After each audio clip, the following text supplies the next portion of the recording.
Hi, welcome back to my garden. The blossoms are still with us, so I'm once again in this lovely perfume spot. If I'm squinting a little, well, it's a small price to pay. Now, in the mornings, I have to make food for our dogs for the day. We have 4. And it's a bit of a production. I make a sort of porridgey substance, which I then cut in bits of raw meat, which they rather like, and other tasty treats. But sometimes it goes awry. To put it simply, I forget to switch it off, the cooking of the porridge, that is. It can spill over, and it's a dreadful mess.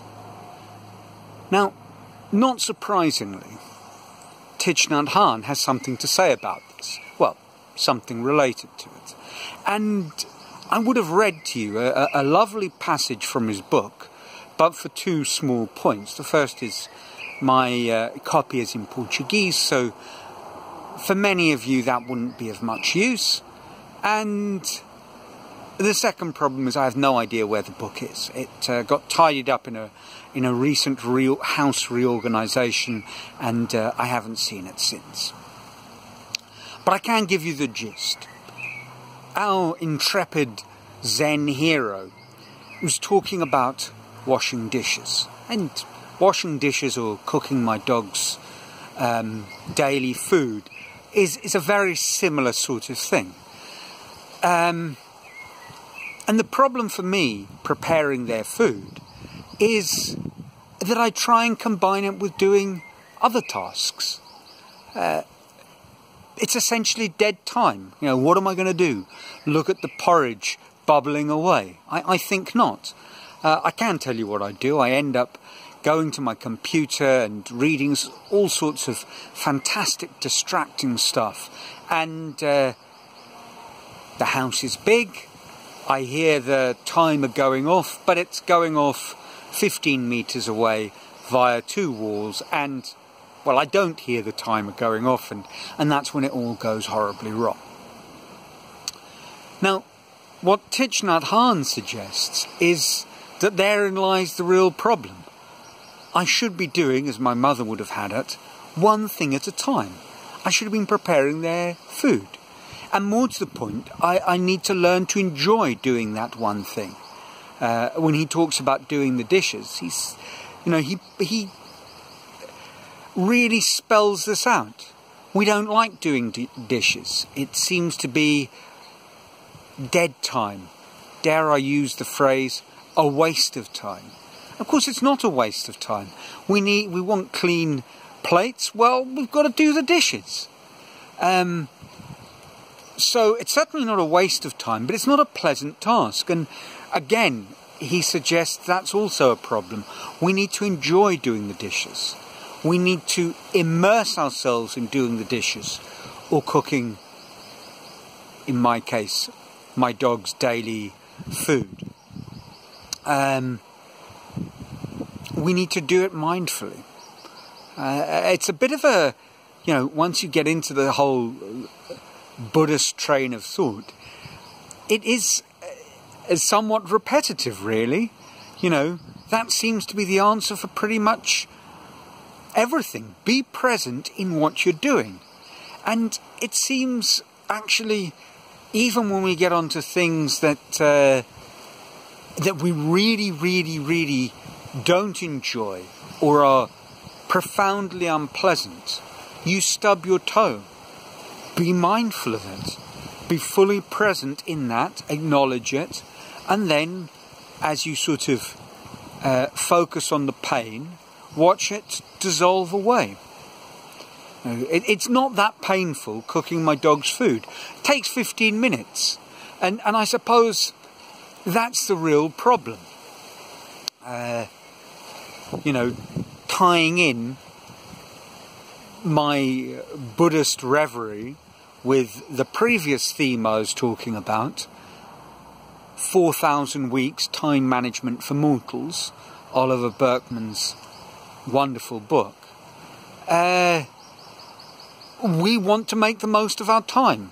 We feel the need to be productive. So watching the pot boil essentially is a loss of time. I could be doing two things at the same time. But you can't, not really.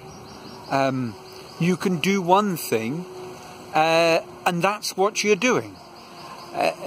Obviously, in all of this discussion, if I'm sticking something on to roast in the oven, a chicken, an hour and 45 minutes, well, I'm not suggesting that you should stare at your oven for close to 2 hours. I mean, if you could truly mindfully do that, well, maybe it would be a good thing, but I certainly can't. 5 minutes is more than I can manage. 3 minutes is a stretch.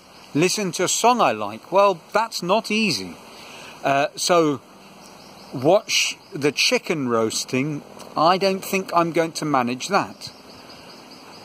But all the same, being cognizant of that problem, being truly mindful of it, setting myself a task, and I use clocks and alarms. So doing something and then coming back and truly being engaged with the chicken that's roasting, or sorting out the dog food, or washing the dishes.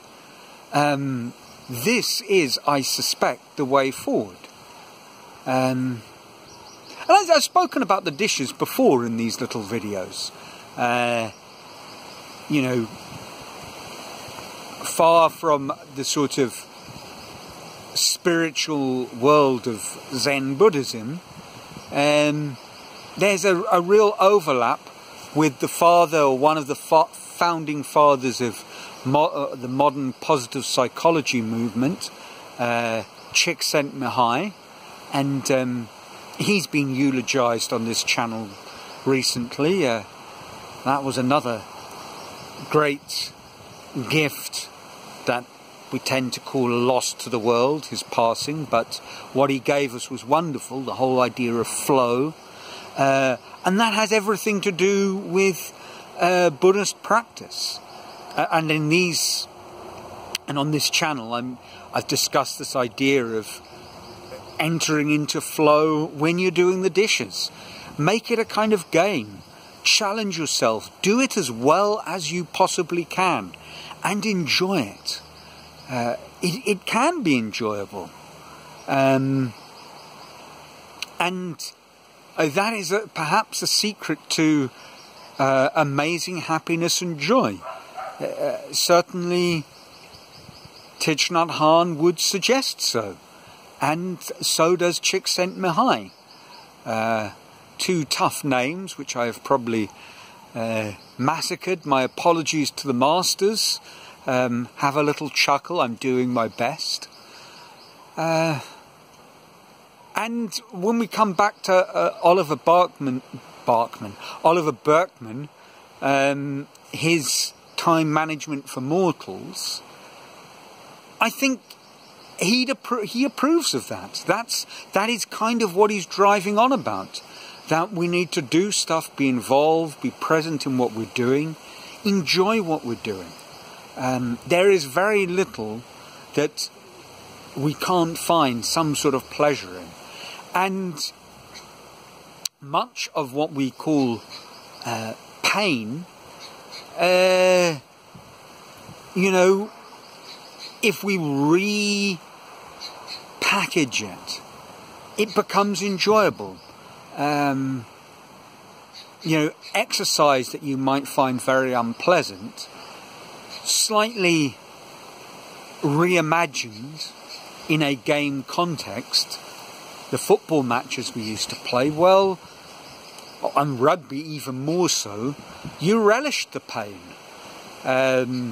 That first tackle, and you kind of come out of the loose scrum situation, head spinning, and after that the game, it's all fun and games from there. And after the game, when you might be feeling immense pain, if the match was worth it, you revel in the moment. So it's the way we're feeling about it really is all in our mind. And doing one thing at a time and really engaging with it. Striving towards a sort of flow state, doing it as well as you possibly can and enjoying it. Well,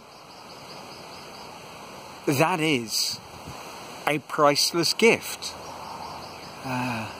Don't kill time. It's all we've got in a sense. Yeah, that's it. I guess I'll sign off a little early today. No need prolonging things for the sake of reaching 15 minutes. I trust you're well, your lives are filled with joy, and you're keeping safe. So until next week from a sunny Brazil, ciao.